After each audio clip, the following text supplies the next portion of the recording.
Hello dears. Today we can discuss formal sector credit in India.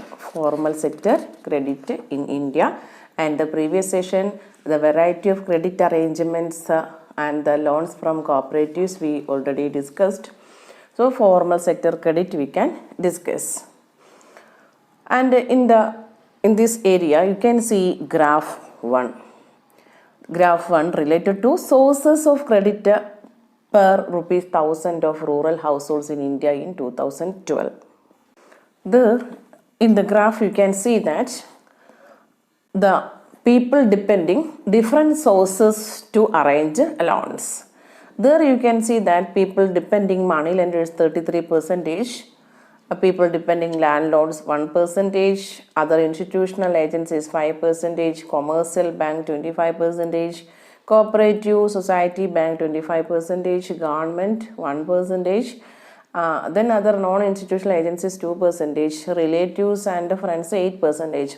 So in this way, the people depending different sources to arrange loans. That from the graph we can identify that.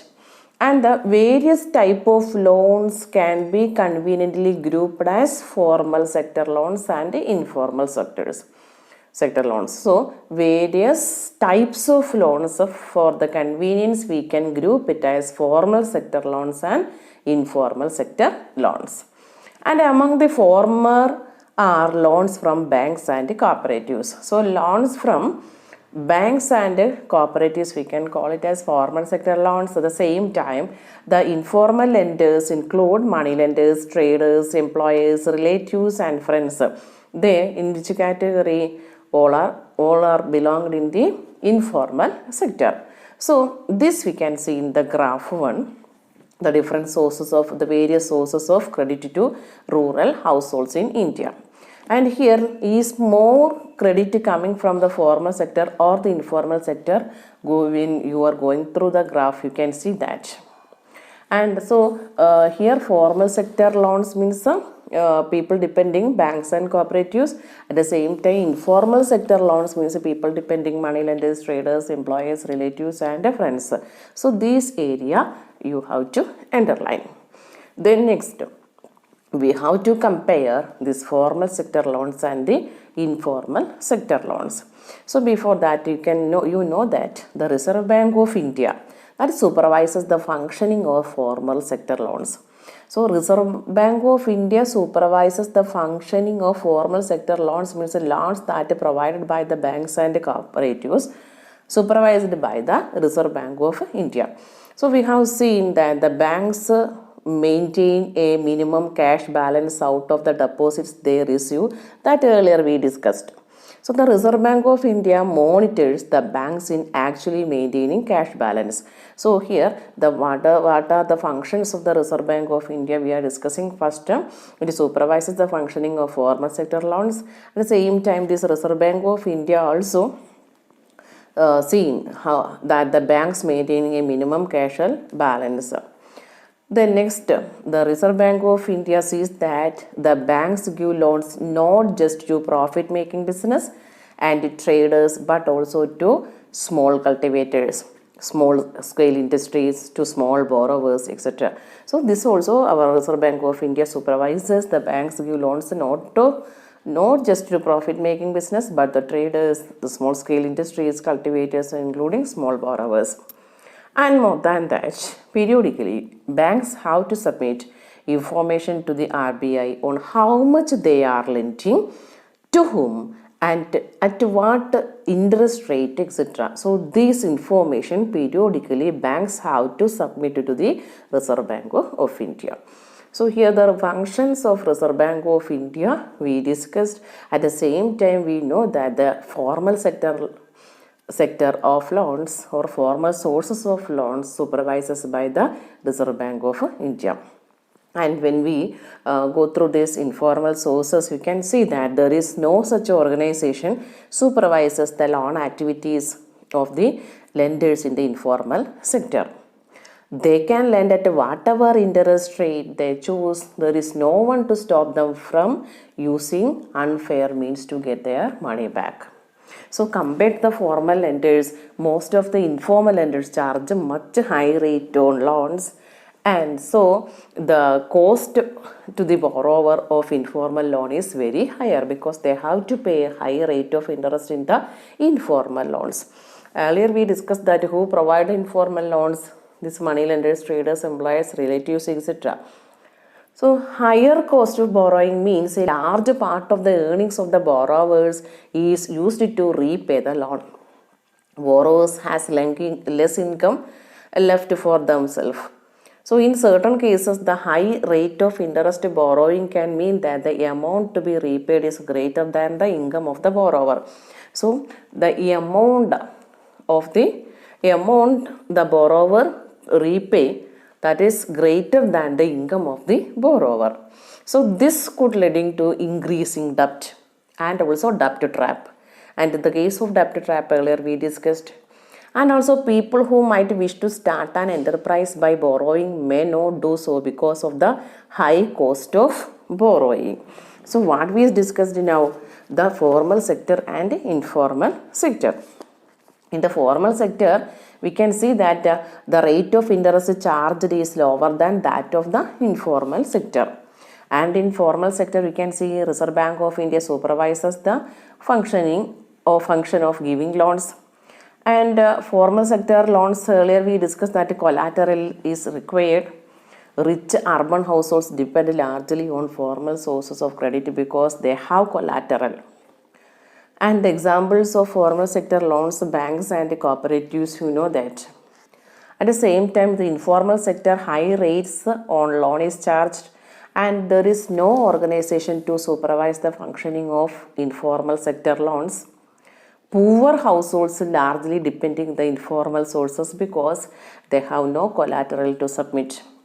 And here the examples of informal sector, traders, employers, money lenders, relatives, friends, etc. And here, because of these, that when the informal sector loans, you can see that there were high rate of interest, unfair means are used to get the money back, and a high rate of interest. At the same time, there is no organization to supervise the functioning of informal loans. So there's some problems the people they faced when they are depending informal source of credit. So for these reasons, because of this, banks and cooperative societies need to lend more. So to solve this problem, banks and cooperatives, they need to lend more. So this would lead to higher incomes, and many people could then borrow cheaply for a variety of needs. So for various purposes, people they can depend the banks and cooperatives to get the loan at the same time for a cheap rate of interest. And if banks provided them the loan, they could grow crops, do business, set up industries, etc. So they could set up newer industries or trade in goods. So cheap and affordable credit, it played an important role for the development of the country. So what is the conclusion here? The banks and cooperatives must extend their loans. And here, cheap and affordable credit, it is very important for the country's development.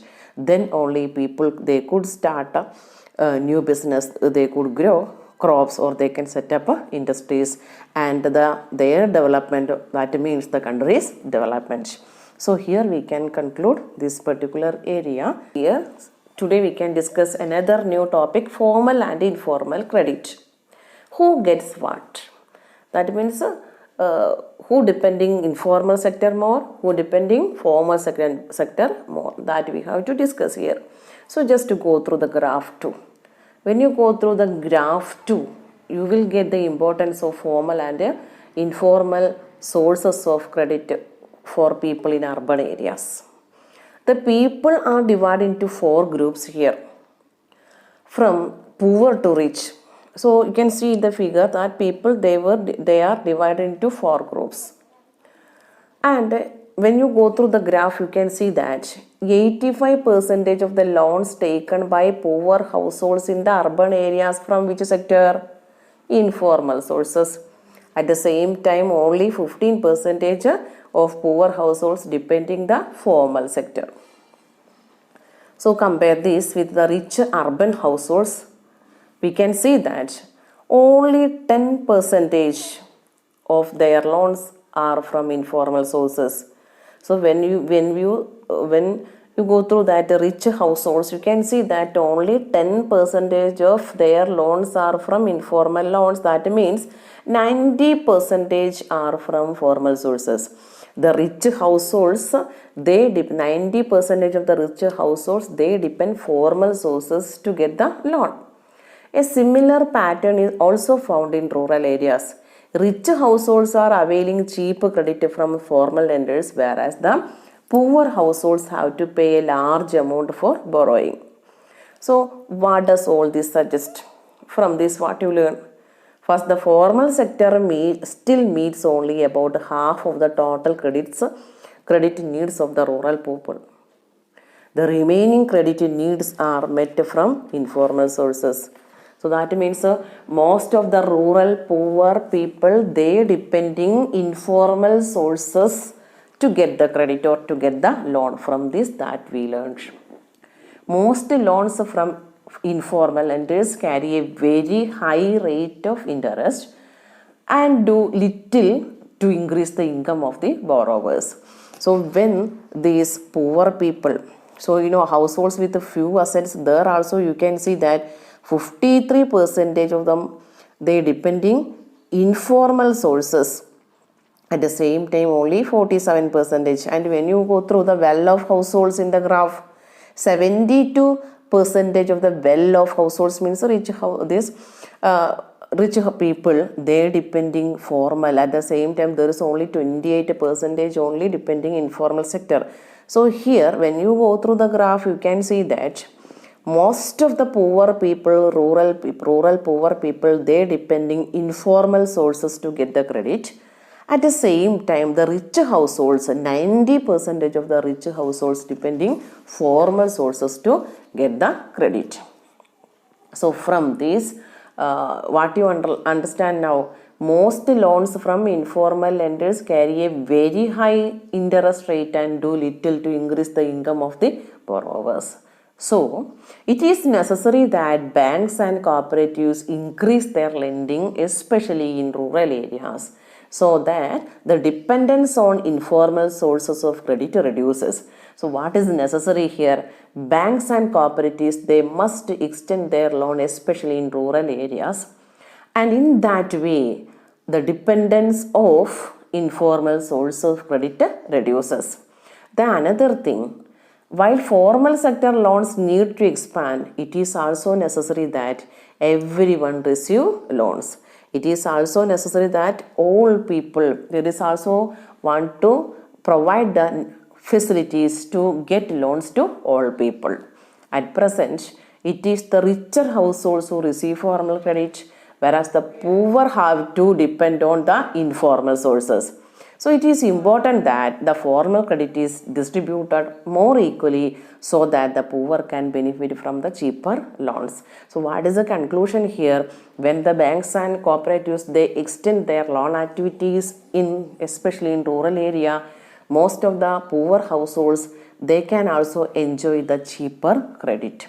So the importance of formal credit or extending formal credit facilities in rural areas, that we discussed here. So the development of the people means the development of the country. So what is essential here? Extending formal sector loans to the rural areas. In that way, the bank or formal sector, they can help the poor rural households. So dear students, go through this area, underline the important points. Thank you. Have a nice day.